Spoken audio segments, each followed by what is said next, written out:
Hi everybody, Chef Donna at home here today, and welcome to my kitchen. I'm going to teach you how to make pie crust from scratch. A lot of people have a lot of anxiety about this. They've had horror stories and disasters and failures and often look to gimmicks and things like that to make it. Well, you don't need any of that. I'm going to walk you through how to do it, how to make a delicious buttery pie crust all on your own. Okay, we are going to start with and just a little more, 2¼ cups of all-purpose flour. Now we're going to measure this by stirring and scooping our flour. Flour compacts in its container kind of like potato chips in a bag. You don't want too much flour in your cup. Okay, so level scoop. And I'm going to use just a little bit more, maybe a 1/4 cup. Gives us a little wiggle room. These two live in my flour container, so I'm always ready to measure. Okay, about a teaspoon of salt. You can use just about any kind of salt you like. Just be aware of your differences between kosher salt and fine salt. They don't always measure the same. Okay, give this a little stir and a little fluff up.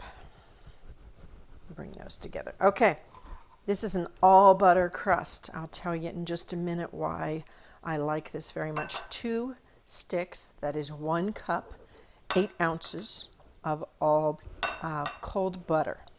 This is not margarine, this is not Crisco, it's just straight butter.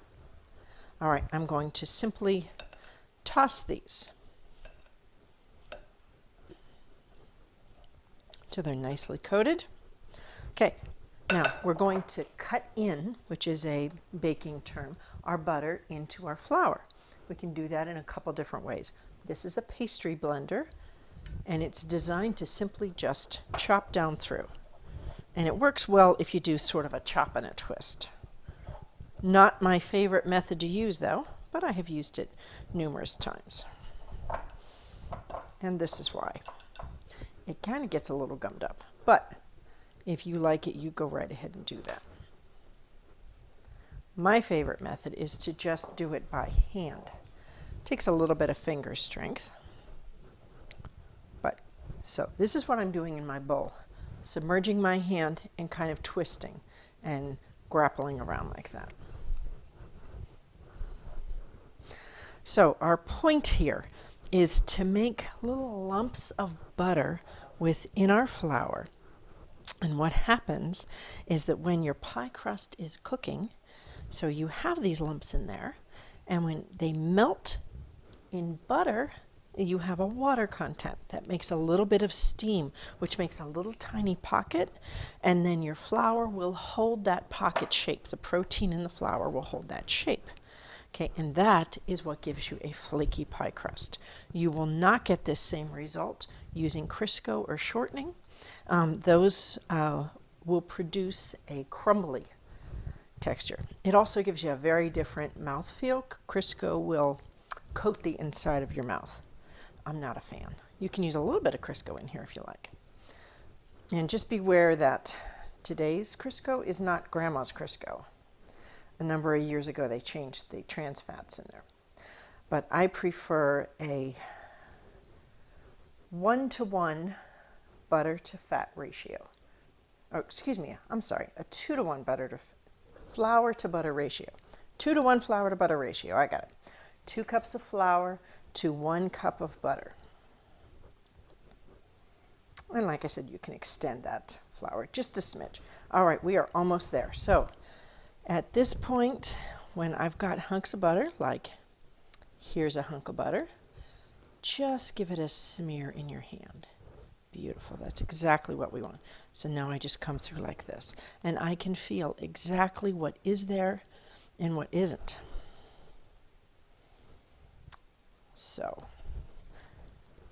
like I said, a lot of people resort to gimmicky things, other techniques to help with their pie crust, like vinegar in there or an egg. We're going to save that for the egg wash on top of our pie crust, or a little bit of vodka. The science in there being less water in vodka, but still adds moisture. I say we keep that vodka for another purpose, and we just work on good technique and knowing what we want to achieve here. Just about there. Okay. Let's check. Few lumps. Wonderful. You'll often see cut in your butter until it is pea-sized portions. That's about right, what you want. It's hard to say because you're going to always have bigger ones and smaller ones. Great. Okay, so you see how it's clumping a little bit for me? That's just fine. All right, so our ingredients in pie crust: flour, salt, fat, and water. That's all we need. So here comes our water. Keeping it cold, I've just got ice water. There is no definitive measurement on this. We're just going to use enough water to bring it together. Make sure you don't get your ice cubes in there. Some days it might take a quarter cup, some days it might take a couple of tablespoons. Let's see where this gets us. So we just want to bring it together. That's all we want to do. So you're kind of stirring and pushing, letting it grab on.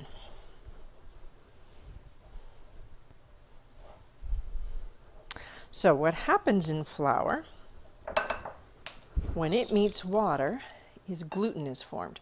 There are two proteins in flour that when mixed with water, chemical reaction happens and they become one protein, and that is gluten. Okay? Gluten, when you work it, will become much like a muscle. It gets stronger, it gets longer, the little protein molecules start sticking together. So we don't want to work this unlike you would a bread dough. In a bread dough, you want that strength. You want it to be bouncy. You want it to, like a pizza crust, you want that nice chew. We don't want any of that in our pie crust. Okay, my top is coming together. My bottom is still crumbly. So I'm going to kind of invert this up and around. Okay, so I need just a little more. I don't need any more in that center. I need a little more right here on my top and my outside dry parts.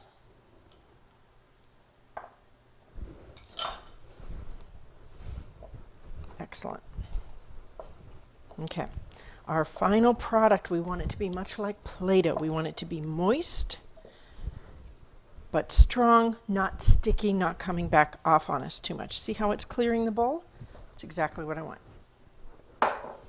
Okay.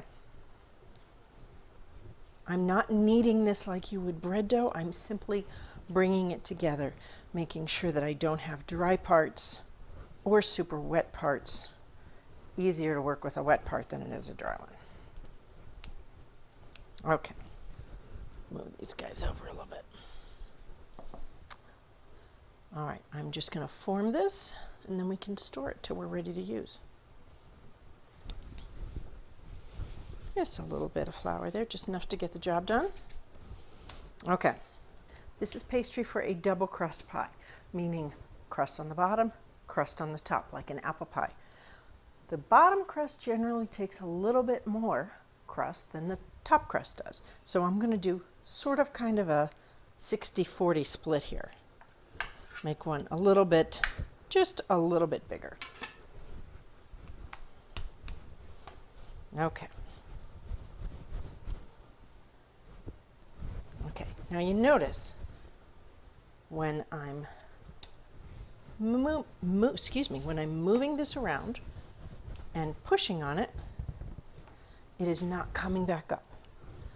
If it was coming back up, then that would mean that my gluten developed a little too much. In that case, you just leave it alone. Okay, notice this little dry spot I have right here. I'm so glad I saw that. I'm going to add just a little water to where I need it. I don't need the whole thing. Perfect. Just a little bit in there. That's all I need. I'm so glad that happened because that's an excellent trick. I use that all the time. All right. Perfect.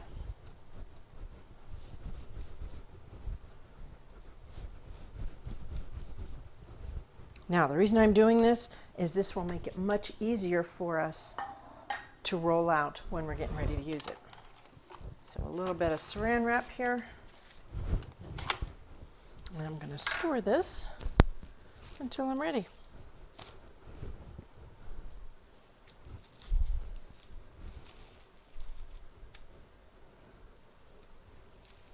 You can keep this in the fridge a day or two, freeze it, or use it right away. I would, if I was making my pie right now, I'd use this right now. And there you go.